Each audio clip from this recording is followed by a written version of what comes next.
sous la présidence de son Excellence, M. Ismaël Omar Guelleh, président de la République, chef du gouvernement, a eu lieu ce mardi 1er octobre 2024, la 14e séance du Conseil des ministres. Ont été examinés et approuvés les 7 textes suivants. Le premier, projet de loi portant approbation des comptes financiers de l'Agence nationale des personnes handicapées, ANPH, pour l'exercice 2023, est porté par la présidence de la République. Les comptes financiers de l'ANPH pour l'exercice 2023 sont arrêtés en produit 574 824 945 francs Djibouti et en charge 480 198 540 francs Djibouti avec un résultat bénéficiaire de 134 625 654 francs Djibouti. En 2023, les produits d'exploitation connaissent une forte exploitation, une forte augmentation et sont constitués essentiellement des subventions de l'État et des établissements publics. L'exercice 2023 a été marqué par l'annonce de l'initiative du chef de l'État, président de la République, visant l'insertion professionnelle des personnes à besoins spéciaux par la création de 150 postes budgétaires à leur profit. La poursuite de l'exécution du projet d'enregistrement à domicile des personnes handicapées et alitées à Djibouti-Ville et dans les 5 régions. Le financement des opérations d'implants cochléaires, la fourniture de 850 équipements adaptés aux besoins des personnes handicapées et la prise en charge du projet Mobile ID visant à faciliter l'accès des personnes à besoins spéciaux aux services numériques. Ces actions ont permis de renforcer les droits des personnes à besoins spéciaux et de promouvoir leur participation en vue de leur intégration effective dans la société. Le point 2 de l'ordre du jour porte sur le projet de loi d'approbation des comptes financiers de l'Office national des eaux et de l'assainissement de Djibouti, ONEAD, pour l'exercice 2022. Les comptes financiers de l'ONEAD pour l'exercice 2022 sont arrêtés en produit de 9 441 564 francs Djibouti et en charge 9 304 687 000 francs Djibouti. Durant cet exercice, le résultat net passe d'un montant négatif de moins de 79 900 en 2021 à un résultat positif de 136 800 000 francs Djibouti. La production d'eau augmente également de 16% et s'élève à 31,7 millions de mètres cubes en 2023. L'ONEAD a investi durant la même année sur fonds propres plus de 1 135 millions de francs Djibouti et 774 200 000 francs Djibouti sur financement extérieur, principalement dans la production de la distribution des eaux.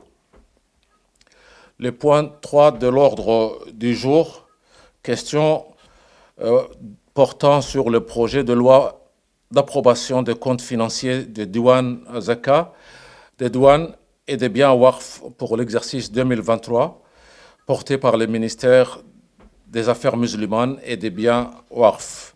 Les comptes financiers du Diwan des biens WARF pour l'exercice 2023 sont arrêtés en produit de 710 038 039 francs et en charge 630 492 233 francs avec un résultat bénéficiaire de 79 566 407 francs. Le résultat de l'exercice est bénéficiaire et connaît une forte amélioration par rapport à l'exercice précédent. Il s'élève à 79 millions de francs Djibouti en 2023 contre 38 millions en 2022.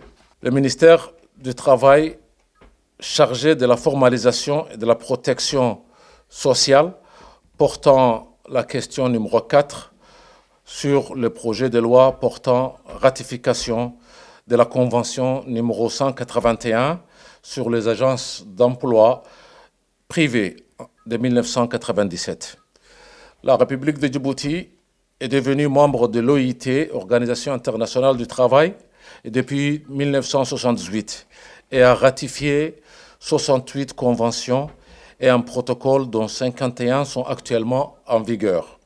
En 2024, Djibouti a institué les agences privées d'emploi par décret numéro 2004-0054 PR MESN, et ce afin de répondre à une nécessité croissante de fourniture de services à un marché de travail flexible et en évolution rapide. Cette convention reconnaît le rôle que les agences d'emploi privées peuvent jouer dans le bon fonctionnement du marché du travail, tout en exigeant que soit mis en place un cadre juridique et des conditions d'exercice de leurs activités qui garantissent une protection adéquate aux travailleurs faisant usage de leurs services. La ratification de la Convention numéro 181 va naturellement permettre à notre pays de mettre en cohérence ses engagements internationaux avec sa réglementation en vigueur. Lors de la même séance, le ministère du Commerce et du Tourisme portant le projet de loi de ratification de l'accord sur la zone de libre-échange tripartite, COMESA, EAS, EAC et SADC, SADC. Les chefs d'État et de gouvernement des 3 communautés économiques régionales du marché commun de l'Afrique orientale et australe, COMESA, de la communauté de l'Afrique de l'Est et de la communauté de développement de l'Afrique australe ont convenu d'établir la zone de libre-échange tripartite lors du sommet tenu à Kampala en 2008. Cette initiative a été conclue et mise à disposition pour signature en 2015, lors du 3e sommet tripartite qui s'est tenu à Sharm el-Sheikh, en Égypte. L'accord de libre-échange tripartite est fondé sur 3 piliers fondamentaux, dont l'intégration des marchés, l'industrialisation et le développement des infrastructures. En outre, cet accord établit les objectifs, à savoir promouvoir le développement économique et social de la région tripartite.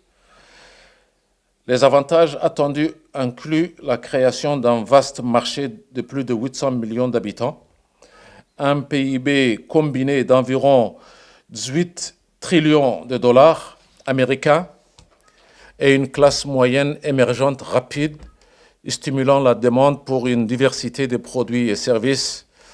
À ce jour, l'accord TFTA compte 23 signatures, dont Djibouti et 14 autres pays. Par conséquent, Djibouti devrait être le 15e pays. La République de Djibouti a déjà ratifié l'accord sur la ZLECA et la ratification de cet accord TFTA permettra à notre pays de participer activement à cette initiative régionale visant à améliorer la prospérité économique et à renforcer la coopération entre les États membres. La ratification de l'accord représente une étape déterminante pour l'intégration économique régionale, ainsi offrant des opportunités significatives pour la croissance économique, le développement industriel et l'amélioration de nos infrastructures. Le ministère de la Jeunesse et de la Culture, présentant le projet de décret modifiant le décret numéro 2002-0096 PR MCCPT relatif à la création et aux conditions et modalités d'octroi de la palme de la culture. Le projet de décret a pour objet de modifier certaines dispositions du décret précité et portant création de la palme de la culture. Les palmes de la culture, distinction honorifique reconnue au niveau national, a été instaurée pour récompenser les personnalités et les acteurs culturels qui contribuent de manière significative au rayonnement et au développement de nos patrimoines culturels. L'objectif principal est double. D'une part, élargir l'éligibilité afin d'inclure les catégories artistiques et culturelles jusqu'ici non représentées. Et d'autre part, revoir la composition du comité de sélection pour une représentation plus équitable des diverses facettes de nos diversités culturelles. Ces projets de texte ainsi actualisent et introduisent des ajustements nécessaires et visent à renforcer la reconnaissance culturelle nationale. Enfin, dernier point numéro 7 de l'ordre du jour, portant nomination de plusieurs hauts cadres de l'administration djiboutienne. Madame Roukia Ali Jama, administrateur civil de deuxième classe, deuxième échelon du corps de l'administration générale, en service à la primature, est proposée à la nomination au poste de conseillère technique auprès du Premier ministre. Monsieur Mokhtar Mahmoud Hussein, ingénieur de deuxième classe, troisième échelon du corps de développement durable, en service au ministère de l'Agriculture, de l'eau, de la pêche, de l'élevage et des ressources halieutiques, est proposé à la nomination au poste de directeur des grands travaux au ministère de l'Agriculture, de l'eau, de la pêche, de l'élevage et des ressources halieutiques en remplacement numérique de Mme Nem'a Hassan Olo. Mme Nem'a Hassan Olo, ingénieure de deuxième classe, premier échelon du corps de développement durable, précédemment directrice des grands travaux, est proposée à la nomination au poste de conseillère technique auprès du ministre de l'Agriculture. Monsieur Soubane Moussa Djibril, en service au ministère délégué chargé de l'économie numérique et de l'innovation, est proposé à la nomination au poste de conseiller technique du ministre délégué chargé de l'économie numérique et de l'innovation. Enfin, M. Abdelkarim Mahmoud Hassan, administrateur civil de première classe, premier échelon du corps de l'administration générale, est nommé secrétaire général du ministère de la Ville et de l'Urbanisme et de l'Habitat. En fin de séance, le ministre de l'Éducation nationale a présenté une communication sur la rentrée scolaire 2024-2025.